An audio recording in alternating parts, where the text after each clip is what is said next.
everyone, my name is Steffi Lee, and thank you for joining us for our weekly business report. I'm part of the communications team here at the Iowa Association of Business and Industry, and this week we have Davis and Brad Hartkopf here from our public policy team to talk about redistricting. So the redistricting process in Iowa was a little delayed because the COVID-19 pandemic kind of caused the census data to be released a little later. So the first round of proposed maps was released to the legislature, and they had some time to discuss it, and this week they met at the Capitol to kind of go over the first round of proposed maps. So what took place? Well, thank you, Steffi. Yes, so every 10 years Iowa follows the same format.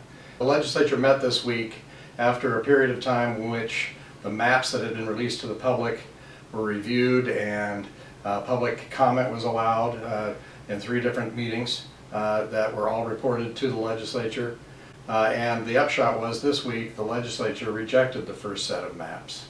The maps themselves are drafted by a nonpartisan group of folks at an agency within the legislature, and then the politics begin as legislators take a look at what the districts mean to themselves and others.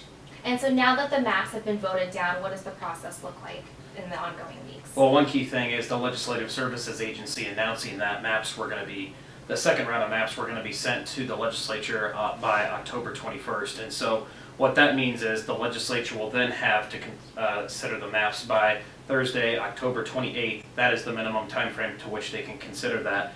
And one thing that we're going to be doing is tracking this process as it goes forward. For a little background, the second round of maps cannot be amended by the legislature, and once they take action on that set of maps, if they go to a third round, they can amend that round of maps. But the key thing is this time frame that the Supreme Court has set out for the legislature, which is December 1st.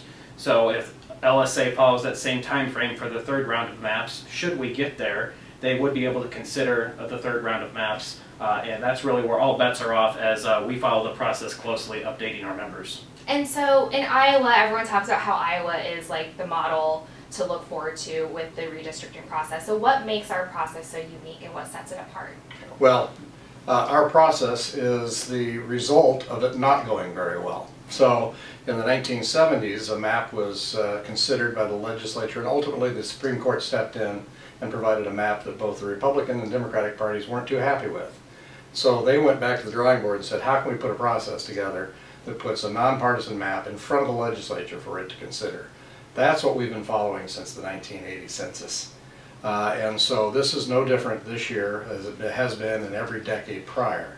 So we have nonpartisan maps put in front of the legislature, and they meet as a political body to determine whether or not those are acceptable. In the past, they've taken the first set of maps, which cannot be amended. They've taken the second set of maps, which cannot be amended, or they've gone to a third set of maps. And in that case, they accepted those without amendment, but they could have amended those should they wish to. So we're in the middle of this process now. We'll see another set of maps. We'll see what the legislature wants to do with that. But the important part is they're following the law that was set out for them, that was drafted back in the 70s.